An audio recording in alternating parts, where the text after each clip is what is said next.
Donc, voici un infarctus inférieur et on voit la restriction du feuillet postérieur et un léger tenting également du feuillet antérieur. Et on voit l'IM, qui est finalement souvent excentré dans ce cas-là. Et on voit ici un infarctus antérieur qui a complètement remodelé. Il y a un tenting sévère des deux feuillets. Donc, on a un tenting asymétrique dans l'infarctus inférieur ou un tenting symétrique dans l'infarctus inférieur remodelé ou dans l'infarctus antérieur. Est-ce que le PAC fonctionne pour l'annuloplastie? Je vous le dis d'emblée, ça ne fonctionne pas. On va diminuer l'insuffisance mitrale d'une façon significative chez seulement un patient sur 10. Donc, le pontage seul, c'est peu efficace. Bax et son groupe en Hollande, avec Dr Dion, chirurgien, a dit que l'annuloplastie, ça marche tout le temps à 100 %. Alors, parmi des choses, on est dubitatif, 100 % des cas, c'est rare.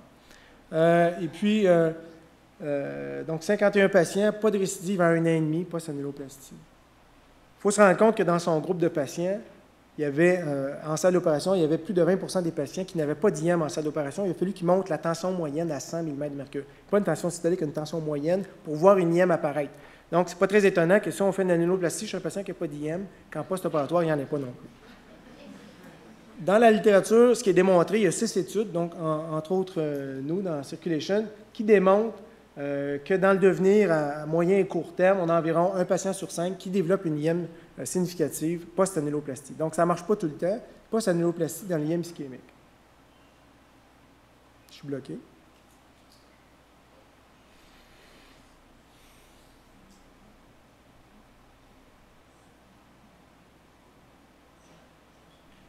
Donc, quel est le mécanisme de récidive? C'est qu'on a une restriction du feuillet postérieur, on amène un anneau qui amène le feuillet postérieur vers l'avant, et on comprend que le feuillet se déplace comme ça. Donc, la surface de coaptation ne va pas toujours être bonne, malgré qu'on a une restriction.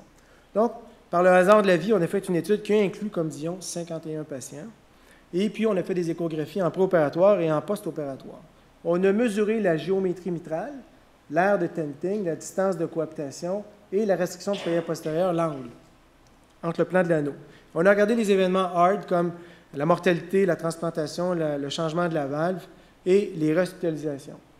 On a réalisé qu'il y avait 22 % des patients qui avaient une IM légère à modérée à la sortie de l'hôpital d'une annuloplastie pour une IM ischémique. Et on a réalisé que le meilleur critère prédisant l'IM était la présence d'un feuillet postérieur avec un angle de 45 degrés. Donc, ce qui démontre que l'IM après la chirurgie prédit les événements. Ici, c'est les événements. On voit qu'il y a beaucoup plus d'événements chez les patients avec IM persistant et que le meilleur prédicteur, c'est la géométrie mitrale, en l'occurrence, la restriction du feuillet postérieur. Donc, ce qu'il faut retenir, c'est qu'il y a 2 types de géométrie mitrale défavorables pour l'IM ischémique. Il y a la favorable, chez laquelle on peut suggérer une annuloplastie. Il est la défavorable, celle avec un angle postérieur en haut de 45 ou celle ayant les 3 critères défavorables. Soit un angle postérieur en haut de 45, une surface de tenting en haut de 2,5 ou une distance de coaptation en haut de 10. Oups, on va reculer. Là, je suis dans le néant. C'est vous. Oui, c'est moi qui vais trop vite pour le moment.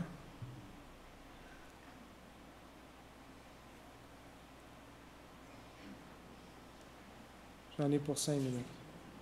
Il en reste moins 3 4. C'est beau? Donc, si on a un patient qui a une IM ischémique, c'est un infarctus antérieur, un patient de 50 ans, ceux qui ont déjà vu ma présentation, c'est un patient qui est redondant, que je présente à chaque fois, qui a une IM ischémique de toute évidence, mais on comprend que le patient, il y a un petit asynchronie aussi.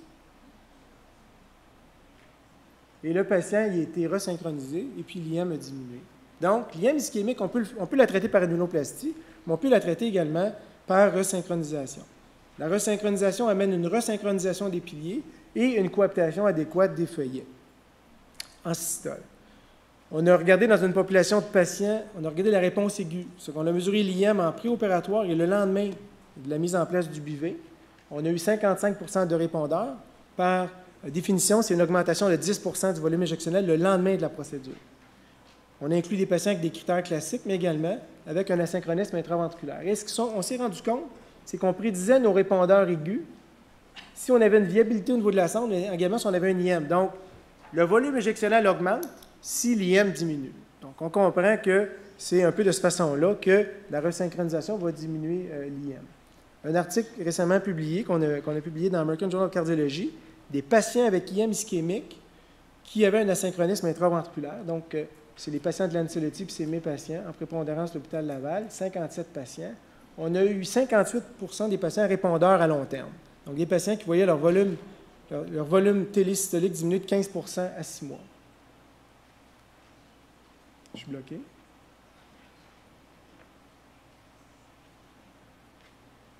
On s'est rendu compte qu'on pouvait voir l'orifice régurgitant chez ces patients-là avec des IM ischémiques diminuer de 37 le lendemain de la procédure et 57 ça c'est le héros.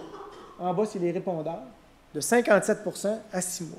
Donc, extrêmement intéressant. Le patient que je vous ai montré, paru dans un autre article, on voit que le héros diminue en aigu, mais diminue également à 6 mois. Et que la prévalence d'IM sévère diminue dans le temps. Un patient sur deux avait un IM sévère, ça diminue à 6 dans cette population-là, extrêmement sélectionnée. Et ce qui prédit la réponse, c'est la viabilité au niveau de la sonde et même la sévérité de l'IM. Car on sait que les gens disaient que plus qu'elle est sévère, moins ça va répondre. Mais dans notre population, ce n'est pas tout à fait vrai. Il faut une concordance de facteurs. S'il y a une concordance de facteurs, même l'IM sévère va répondre. Donc, pourquoi les patients s'améliorent? Parce qu'il y a une augmentation du DPDT puis une resynchronisation des piliers. Donc, le traitement de l'IM ischémique n'est pas exclusivement chirurgical. Il peut également, dans une population ciblée, se faire par resynchronisation. Mais c'est vrai pour l'IM ischémique, mais c'est vrai pour les IM en général. Donc ici, il y a environ 8 études, et on démontre que ce soit ischémique ou non ischémique, on peut avoir une diminution de l'ERO de 50 à 6 mois. Bax vient de démontrer dans une population de patients avec des fractions d'éjection à 23 patients qui étaient exclus de la chirurgie parce que trop malades. Il les a tous resynchronisés, 71 patients. Il a passé de l'ERO de 50 à 30 à 6 mois. Ceux qui ont diminué leur insuffisance mitrale d'1 grade avaient une excellente réponse, une excellente survie dans le décours. Donc, le fait de diminuer l'IM change la survie. Donc, c'est la patiente que je vous présentais au début. On voit qu'elle a une cardiopathie dilatée, qu'elle a une IM sévère. Et la patiente a été resynchronisée. On voit assez mal, mais je peux vous dire que c'est une hyperrépondeuse. La fraction d'éjection est à 45 aujourd'hui et qu'elle a une IM qui est triviale. Dernière question. Comment doit-on opérer l'IM ischémique? Donc, je vous ai parlé de resynchro, je vous ai parlé d'anéloplastie. Il y a une étude qui a lieu présentement, l'étude du NIH, qui parle de l'IM sévère et de l'IM modéré. Ils ont pris comme définition, même si c'est des IM ischémiques, ils ont pris la définition de 40. Je l'ai dit tantôt que c'était pas bon, c'était 20, mais eux, ils ont pris 40. Et puis, ils ont regardé des endpoints hard. L'étude n'est pas terminée. C'est la même chose pour l'IM modéré, puis ils ont pris une définition qui était beaucoup trop élevée pour l'IM modéré. Puis ils ont regardé des endpoints aussi hard. Et puis, on avance dans l'étude. On est content de dire que l'hôpital Laval a été le deuxième centre recruteur dans le monde. Donc, la quantification de l'IM est extrêmement critiquable parce qu'ils n'ont pas utilisé des critères standards. Puis, aucune évaluation qualitative de la géométrie mitrale ou de la viabilité. Pour la chirurgie percutanée, rapidement, tu as parlé d'Everest. Everest qui avait des patients, 27 des patients avaient des IM fonctionnels. Tous les autres, c'était des IM organiques. Et puis, on se rend compte que les patients, il faut comprendre qu'un quart des patients qui vont avoir un clip va avoir un échec ou va avoir une insuffisance mitrale modérée à sévère dans le futur. Donc, un patient sur 4. Ce n'est pas de la tarte. Donc, moi, je pense que ce n'est pas une solution c'est une solution pour un sous-groupe que je vais vous parler rapidement.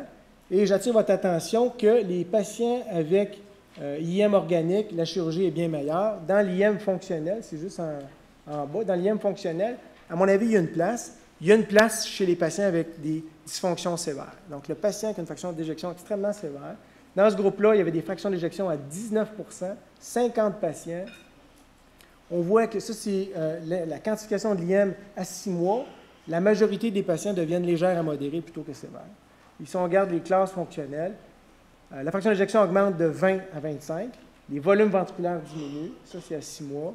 Et on regarde que les classes fonctionnelles s'améliorent énormément. Les classes vertes, jaunes, c'est les classes 1, 2. On voit qu'à 6 mois, chez ces patients-là extrêmement malades, les classes fonctionnelles s'améliorent. L'annuloplastie percutanée asymétrique est, à mon avis, pas une panacée. Je ne suis pas sûr que ça va fonctionner. Il existe plusieurs études. Nous, on l'a utilisé quelques fois. Ça a fonctionné chez un patient et malheureusement, chez les 2 autres patients, ça a amené une occlusion d'une artère circonflexe. Un patient est même décédé. Donc, pour moi, ce n'est vraiment pas l'avenir, l'annuloplastie percutanée asymétrique. Donc, quelle est l'utilité de ces nouvelles technologies? Je pense que le MitraClip va être supérieur à l'annuloplastie asymétrique percutanée et que ça va être davantage les IM fonctionnels que les IM organiques. Je pense que les prolapsus, la chirurgie est meilleure, puis je pense qu'il ne faut pas penser à ça pour ces patients-là. C'est quels patients que c'est le MitraClip? C'est les IM sévères, les dysfonctions gauche sévères, des comorbidités. Les limitations, c'est technique. Hein? Un quart des patients n'est pas capable de. Puis, l'épaississement des feuillets distaux, ça peut être extrêmement difficile des fois. Quand ils sont trop épaissis, ça ne marchera pas. En conclusion, et c'est ma dernière slide, la quantification de l'insuffisance mitrale est importante. Je pense qu'on l'a démontré de par le consensus puis les preuves des études. La classification de Carpentier, il faut la connaître, mais ça doit être modifié et adapté avec le temps. C'est quand même quelque chose qui est né il y a 30 ans qui ne s'est pas adapté. La quantification systématique de la fraction d'éjection est extrêmement importante quand on sait que le seuil est à 60. Puis une évaluation visuelle spacée. Il faut faire un Simpson. Le traitement de choix de l'insuffisance mitrale dépend de son mécanisme principal. De là de comprendre c'est quoi la classification de Carpentier.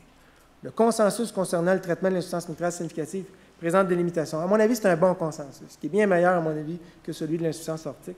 Mais il y a certaines limitations, entre autres, chez les patients avec fraction d'éjection en bas de 30.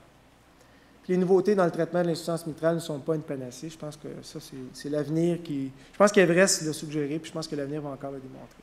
Merci.